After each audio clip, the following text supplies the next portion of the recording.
Gruesome Magazine. Hello once again, this is Doc Rotten, and this is Gruesome Magazine, where we review the very latest in streaming and video on-demand horror movies. Each week, my co-hosts Jeff Moore, Crystal Cleveland, Dave Dreyer, and I will take a look at various spooky, scary, and gory genre offerings. Tonight, we have something very special for you. We're going to talk to the director of Fried Berry. Now, if you saw the review of that a few weeks back, we're in for a treat. Yes, Ryan Kruger. So we'll introduce him in just a minute. But first, I'm going to introduce my crew. Jeff Moore, how you doing, sir? I'm doing great. You look surprised. Well, it's like, I didn't have any stupid thing to say other than, wow, it was like 100 degrees last week, and now it's 70. So, I'm jealous. All nice and comfy.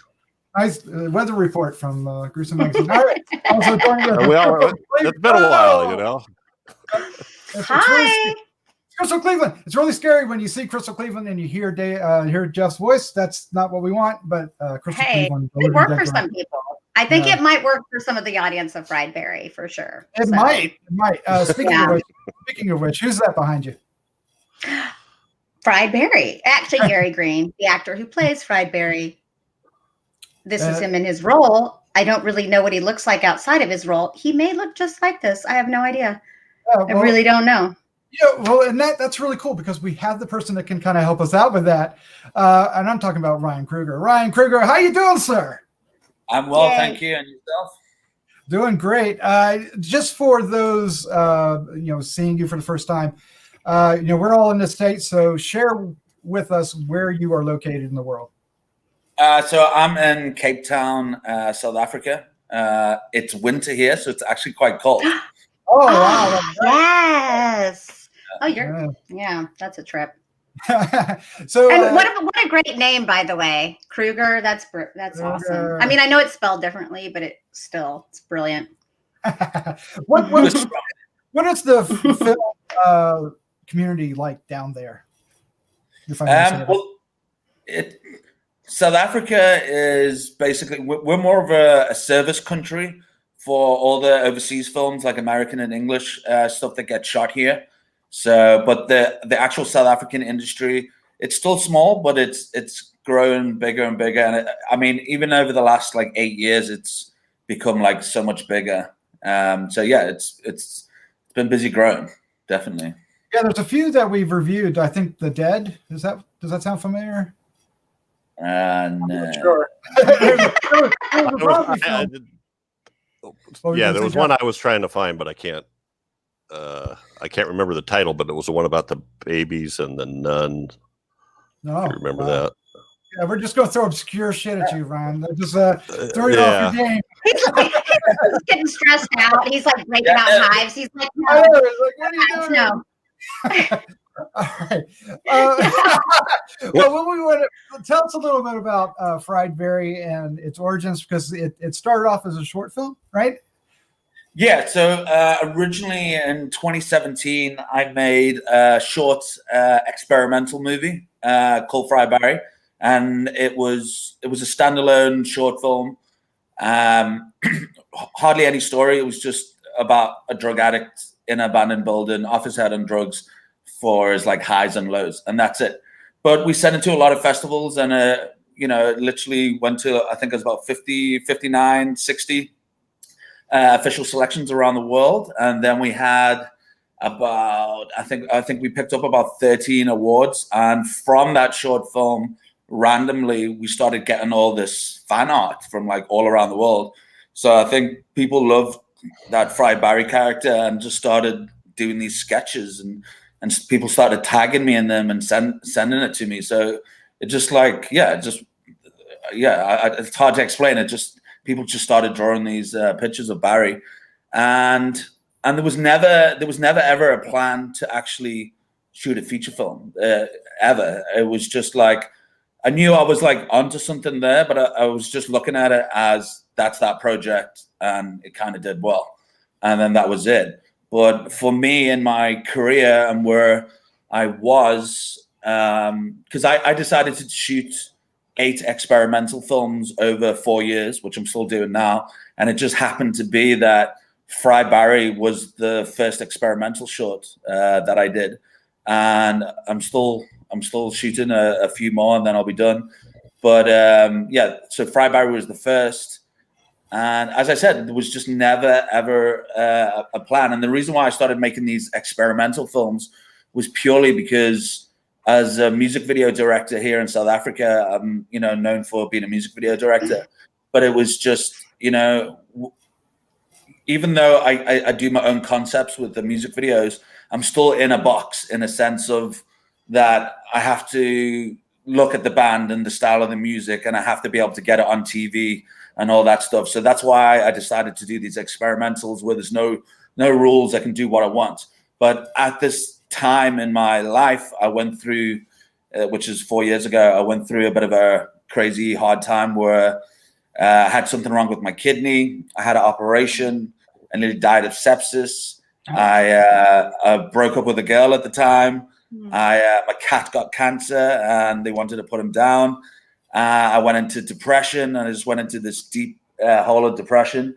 And over the years before this, I've always wanted to make a feature film, and it's always been on the cards. And I've come close, and then it disappears, and people approach me, and then it fades away. And I just hit rock bottom with my depression. Nothing to do with drugs or anything like that. And yeah, I just hit rock bottom, and I was just like, what is at the top of my list that I've always wanted to do? And obviously it was to make a feature film. And I've got so many other scripts that I could have done, and probably way, way easier that I could have done instead of Fried Barry. But I needed something very, very creative to do. And when I got the idea, straight away I knew it was the right idea to do, because I knew it would make a sort of, it would make a noise and people would speak about it, whether they liked it or not. And and then that was it. And then once I got this idea, I wrote in 3 days. As soon as I got the idea, I knew it was definitely the one to do. And in 3 days, I wrote a 50% scene breakdown, brief scene breakdown, which was like Barry goes to the supermarket, he does this, he does that, and that's it. There was no major script. And we shot over a year and a half, and we shot we only shot 28 days in a year and a half.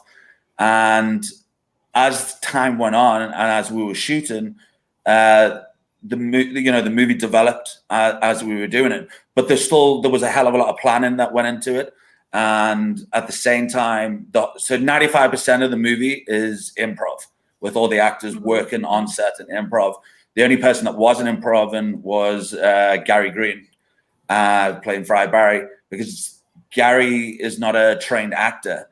So when I got this idea, I knew that it had to be the right story, it had to be the right character, and I had to build the movie around him to make it work. So by saying that, throughout the movie, when we have all this improv, when I worked with Gary, I had to work with him very closely. So it was just like, don't do this, don't do that, just to do exactly what I say. And then it would even be bits where I'm filming a close-up of Gary, and I'm saying, copy me, do this face, and I'll do this face. And then I would capture, those moments. So then in the editing room, I know, okay, I've got this reaction, I've got that reaction, I've got this reaction. And it was like that. But Gary gave 120% on every take. He wanted to do another take. I'd be like, Gary, we fucking got it. Don't worry, we got it. And it would be like, it would go on like that. But it was a great process to do. Because, I mean, most movies, you've got this solid idea and solid script. And the only way it's going to be different is if the director directs it differently, or the actor chooses a way to do it, but the script is, set in stone. So as I said, being where I was at the time in my head, I needed to do something super creative. So I knew that with this film and being creative and coming up with ideas right there. I mean, we'll be driving from one location to the next, and I'll be like writing ideas down or the odd dialogue down. I mean, I wrote 6 or 7 pieces of dialogue, which is the main dialogue in the movie. I wrote that dialogue, and then that was it. Everything else was improv'd and workshopped on the day. And I shoot for the edit.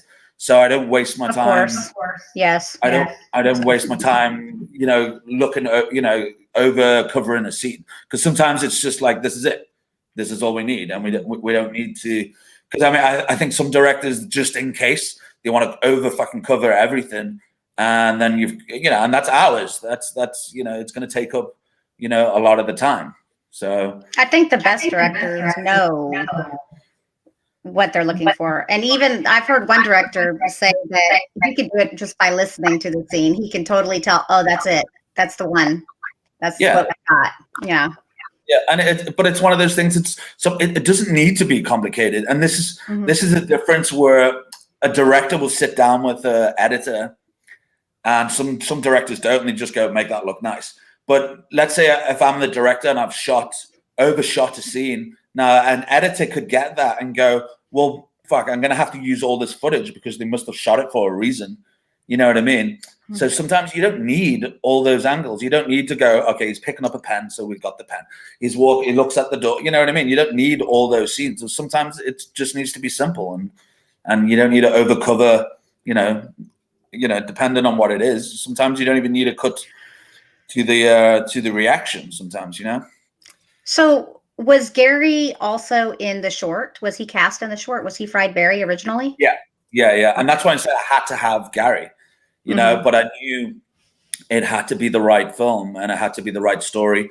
And that's why when I got this story, I just knew it was going to work. So a lot of the references was, there's that early 90s film, Bad Boy Bubby. There was my other main reference was Starman with John Carpenter. Yeah, I heard that. So, and then obviously in the even before we started filming, I gave Gary, I gave him Bad Boy Bubby to watch. I gave him Edward Scissorhands just to look at the character, looking around. I can see that. Yeah, so there was that, and then there was, even like when we were when Gary got onto set, he didn't know. He knew the story, what the movie was going to be, but he didn't know what we were going to shoot. So then I'd be like, and that's why I needed that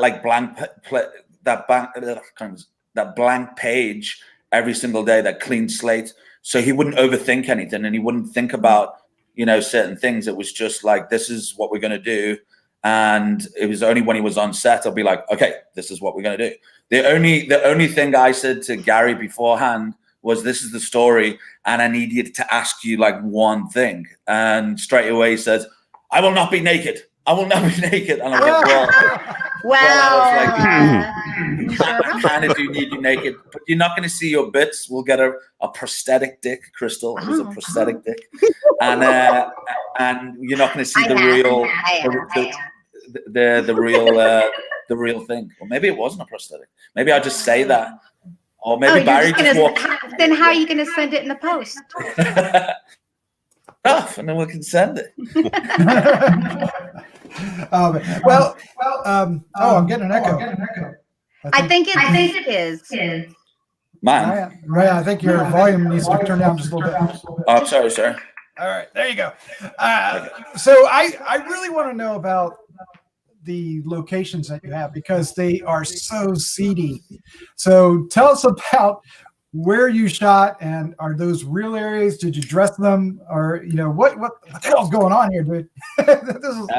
So South Africa, we have we have so many beautiful locations here, and that's why everybody comes and shoots here. So we have all these places that could look like Mexico or Spain or Italy. We have all these different places. So when overseas movies come shoot here, it's all like beautiful. And then when South African films shoot here, they also shoot it as beautiful as possible. And with Fried Barry, I wanted to shoot it Cape Town in a completely new and different way. We shot up under a lot of highways and stuff. And then we, a lot of the scenes weren't really, a lot of the scenes, we didn't really dress it up much or anything like that. We just picked like really good locations. And like, I laugh because the people that watch this probably think, fuck that, I'm not going to Cape Town. Yes, that's what I thought. I was like, I can't go there. Ruined I won't make tourism it for Cape Town. Yeah, I was like, I won't make it there. No. Yeah. It's a beautiful place. Believe it or not, it's a beautiful place. And it's just that we picked all the right locations and lit it a certain way. And I originally I'm from the UK and my father's South African and I've lived here for like 11 years now. But it's funny, like in England, when you hear about South Africa, you just hear about all the bad stuff, you know, and there's a lot of shit that goes down in England that people don't even hear about in England. And I believe, you know, in every city, every place in the world that you go to, you got your bad areas. You're not going to walk around certain times at like 4 a.m. or 12 a.m, you know, in certain places. So it was my job to shoot Cape Town a different way and to make it look, you know, to make it look shit and grimy. Grimy. Yeah, you basically caught that for the entire film. The entire film had that, except for a couple of flashbacks where they're out having a great picnic, right? And the rest of it all grimy. Yeah, that was in my back garden. Oh, nice. Oh, you got a nice back garden. Wow, that's a compliment you're not going to get every day. Hey. So Doc says, yeah, the place looks shit. It looks terrible, but that back garden, actually, that was nice. Krugers. Yes. Tell us about your inspirations. How did you come up with this? Because you made it in an alien story, a abduction story, and this alien is wearing Barry suit, walking around doing Barry things. But the short wasn't like that, was it? The short was just he was in the short. He was just like off his head in a room, just like shaking and crazy editing, and you know, it was almost like a drug PSA, like don't do fucking drugs. And after you watch it, you know, you're just like, I don't want to do drugs. But Fried Barry, you know, the feature as well, it's designed, you know, to take you on this trip with Barry and as Barry, and it's designed to make you feel uncomfortable. And I tried to also make it very unpredictable as possible and entertaining, that you're going on this journey and it's just something different, because the storyline is easy. That's the thing is, the storyline is a heroin addict that gets abducted by aliens and gets spat back out, and it's basically an alien tourist on holiday. And it's basically a road trip movie where there's no car. It's Barry is the car, and he's he's going from place to place, meeting these people, and that's it. And that's what it's designed to be. That we go on this journey, and that's why I'm saying the storyline's thin, but it's also got a lot of depth in there, you know, with the character. And because when you start watching it, you don't like Barry. He's a fucking bastard. He's not a good guy. And then as time goes on, it completely changes, where you're like, oh, this alien Barry he's actually a good guy. He's not a bad guy. And you know, and that's where the heart of the movie is with his wife, and that she falls back in love with him. And you know, there's all those, you know, those elements in there as it goes along. And you know, and it's as it goes on, you just, you know, you kind of feel sorry for him, and you can see that he's actually a better fucking guy than the human, and the alien itself is becoming more human, you know, as time goes on. Yes. Yep. And then is he going to take all that back to his alien civilizations and a big old pot of drugs? Yeah, they love way to love humans. Oh my God, we're horrible. Did you use any of the scenes from the short in the film, in the feature? It was just that scene at the beginning, at the very, very beginning, where he's walking down the street to his house. There was those like quick little snippets, almost to show that what he's just been doing of like, you know, smacking up heroin. And yeah, that's it. That's all that we really use. But yeah, as I said, I try my best to make it unpredictable. I mean, you know, I think I was going to say before. Those were very uncomfortable scenes. Yeah. And it's one of those things, I think, when you make I've said this before, but it's one of those things. It's like when you make, because this is my first film. This is my first feature, and it's so hard to get to know that which is the right film to make, you know? And I've got all these other scripts, and I'm like, yeah, I know I can make that good. I mean, there was this other script that I had that I wanted to make a few years ago, and it was like a post-apocalyptic sort of vibe. And I know I could have made it a really good film, but it's one of those where, you could make that film, and no matter what happens, it's going to be, it's an indie movie, it's going to be a B movie, and it can get lost and just never surface. So some people might see it and some people might not. And that's why, your first film, when you say, oh yeah, it has to be good, it's like, it's such an understatement, because when you make a feature and your first feature, it has to be the best work. It has to be the best thing that you've ever done. Otherwise, what are you fucking doing? And Fried Barry is designed with all those things that I mentioned earlier. Even the way it's edited, the way it looks. I mean, I could have made a complete different movie and a different style of movie and a more mature movie, but it was just designed for that. I wanted to make that cult style, style film, and it just happened that Fried Barry was the idea that I got, and it was a lot of fun. We had like so much fun shooting that movie. Yeah, you definitely achieved it. Yep. Where did you find Gary? You said he wasn't an actor. It does not. So... I mean, it just looks very accomplished, and it is unique. Yeah. It's very unique. And I thought the idea of the alien was brilliant. Cool. Thanks, man. So I've known Gary for about I think it's about 11 years. So wow. Gary's background is that he's normally just an extra. And he's quite a known extra in Cape Town. He's been on like every TV or film that gets shot here. Gary's just like in the background. He's Tom Gore. Yeah, and the thing is, he's just, there's so many people with stories about Gary in Cape Town, whether it's ADs or the extras or the actors that's been on set, because it's just like, you'll get two people talking, and then there'll be that guy in the background, which is Gary, and he's trying to be having a drink and just doing the whole fish thing. But Gary's like, yeah.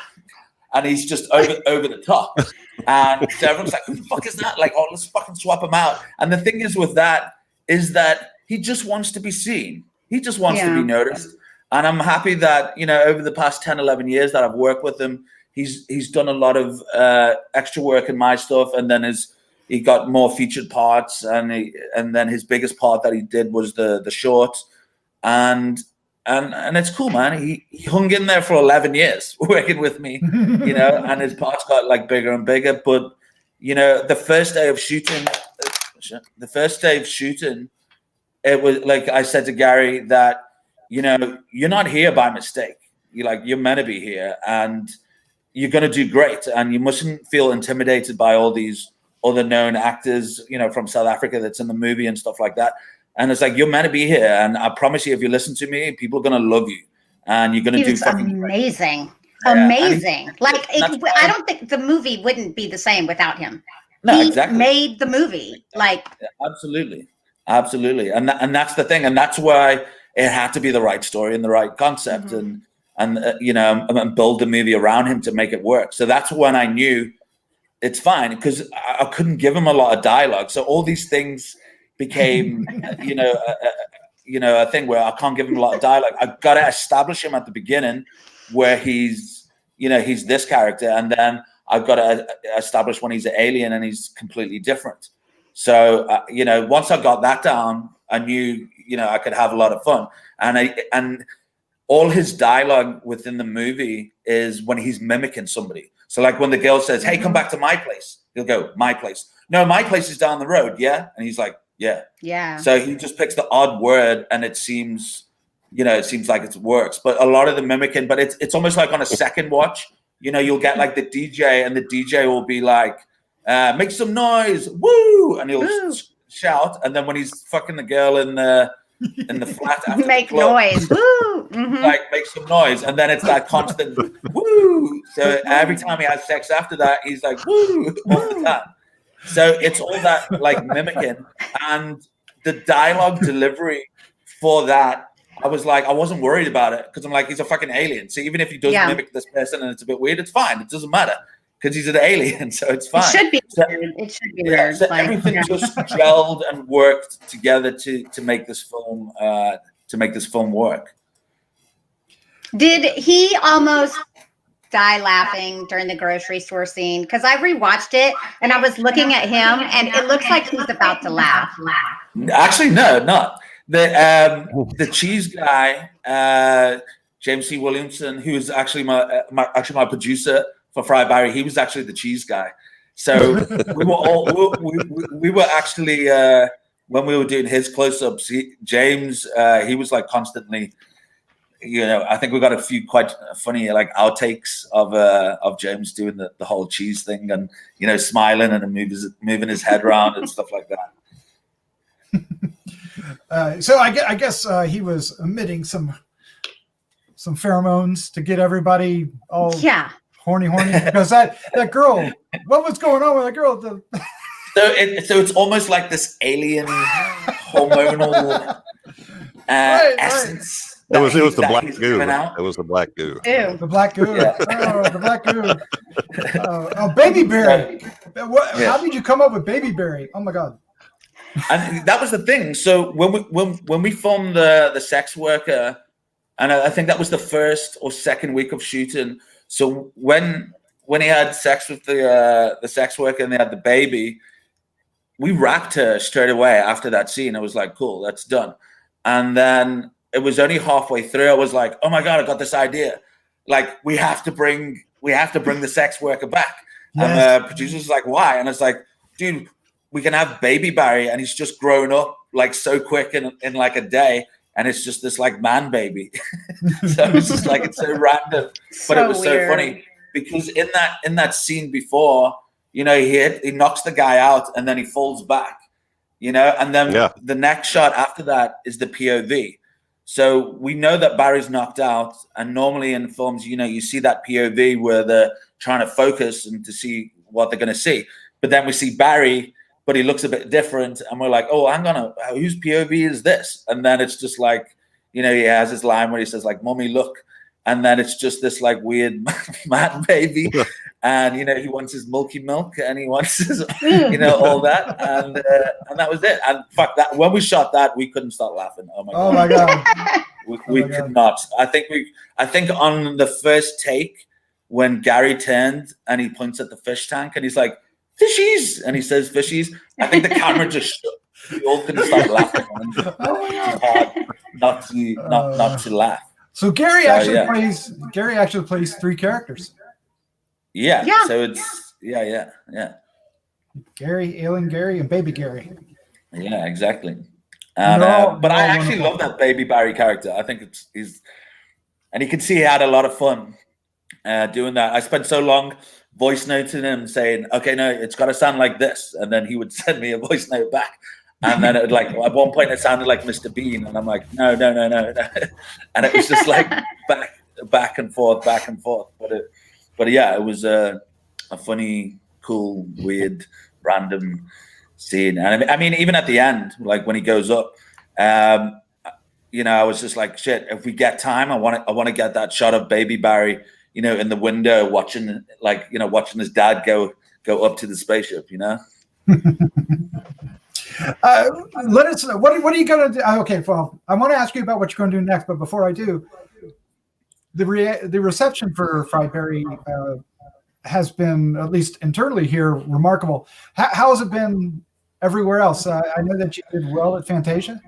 Yeah, I mean, it's crazy. It's at the moment for the past 4 weeks, I'm doing 2-3 interviews a day, like constantly, every single day. And in Fantaspoa in Brazil, we had 4,000 people watch the movie, and people tag me, and loads of people have reached out to me on different platforms. And then there's all the people that don't tag me or don't tag Fried Barry, but is talking about it, and it's just been And then the research that I've done and when I check who's talking about it, saying good stuff. I've sent out all these shout outs where I get Gary Fried Barry like Crystal's one. So you get all the shout outs with all these, and I've done I must have done over 400. It's probably even more. And so all the people that's raved about it and have said it's like, this is like definitely going to be a cult classic and it's a masterpiece and whatever and all that. And it's funny, and it's also weird, as this is my first film, and when they're saying all this shit, I'm just like, are they talking about my movie? I don't think they must. I'll look at it again and check. So yeah, and I mean, and Fantasia's now, so we've had a lot of, there's been so much press of, in top 5, top 10 must-see films at Fantasia, and we've been in like all of them, which has been great. And we've still got a long festival run still to go. But the amount of people talking about it, and even today we won best international film at which one was it? Macabre. Yeah, Macabre in Mexico. Oh, okay. So yeah, Awesome. it's Congratulations. so yeah, it's been really good, and it's hard to keep up with posting there's not enough days to post all this shit out at the same time, but it's great. And Fried Barry is one of those movies which I'm sure you'll all agree, it's either you love it or you hate it. The people that will love it will rave about it. The people that hate it will hate on it, and that's okay. And that's really good. I mean, there's plenty of movies that come out that nobody even fucking talks about. There's plenty of movies that I sit there and watch on Netflix. I'll get halfway through or 10 minutes in or watch the whole film, and I won't even have a conversation about it, and I'll wait like, fuck, I'm not watching that again. And so even people that don't like it will talk about it, and that's great, and that's okay, because we all have different tastes. If we all like the same shit, it would be boring, Yeah. So it's great. We disagree. Trust us. Oh yeah, that's So, fine. so I it's think great. especially Sorry? for people like us that watch hundreds of films a year, Yeah. to watch something that surprises us and keeps us guessing and is satisfying in the end, Yeah. even though we're confused a little, maybe. It's impressive. Yes, Yeah. it is Thanks. unique. It is definitely something you will never forget. I think regardless if you like it or dislike it, you won't forget it. Exactly. And that's what I'm saying. It's a good thing that there's certain people that don't like it, because I mean, like, if I'm sure it's the same with you guys, doing what you do. You're this conversation now, and like the other video that you did, you've watched a film and you're busy chatting about it. And like when I go to the cinema, I'll come out the cinema with whoever I'm with, and we'll chat about the movie. And that's what's cool about it. That you, even if you hate it, there's so much to talk about. There's so much to talk about what you hated about it or whatever. And it's the same as with the good stuff. So it's cool. And I'd rather have people speaking about it than not speaking about it at all, because there's plenty of films that just get lost and disappeared or not worth a conversation. So it's great. It's great to have that. All right. I was just going to ask, is it going to come out on Blu-ray or something? Yeah, so next year. We haven't Okay. announced anything yet, but next year it will be out. Okay. Excellent. So now's the time. What do you got planned up next? So next I have middle of next year I've got a film that I want to start shooting in the middle of next year. Can't say too much about it, but it's a time travel film. Very Yes. and edgy and weird, obviously. Okay. Yes. But yeah, I haven't seen anything like it yet, and I've had the idea for about 8 years. Nice. So it's about time that I make this film, and yeah, it's something that I've wanted. Like, I love the whole concept of time, and time travel. I'm a big time travel freak. Even though I just watched Tenet yesterday. Yeah. Yeah. Well, So and I love Christopher Nolan. I love Christopher Nolan a lot. And it's about time travel, so I was really excited. But you guys must watch it and let me know what you think. Yeah, eventually we'll have our theaters open. We'll be able to see it here. Most, Is your theaters open? not yet. Not in some parts of the country, but other, I was only just open like at the start of the month. So yeah, here in North Carolina, we're still waiting. We're doing worse, I think, even more. COVID. yeah, that's crazy. Are we ever going to? I know you're going to hate this question because I would hate it if I were in your shoes. But are we going to see more Fried Barry? Ooh, see, it's one of those things where it's Because like, then he won't be the alien, right? Because he's But it could be Baby Barry. Could be Baby Yeah. Barry. I've got a really good idea for a second one. I've got a really good idea, but it's one of those where if I had to make it, I couldn't make it anytime soon. It has to be, in a good few years or something like that. But I've got some good ideas. It's one of those, either leave it alone as it is, or I do a follow-up. And if I do a follow-up, I've got a really good idea, but I'm going to still have to shoot it with this type of film the same way. I still got to, have the same recipe, for that. And then I've also got to ask Gary to see if he wants to do it, which I'm sure he will. But I mean, it's one of those, like every house should have a Barry. Every house should have a Barry. Like if you look at his Instagram, it's amazing. Like he's got all these weird videos of him in a black goo bathtub or something. I mean, I love it. It's so weird. It's so good.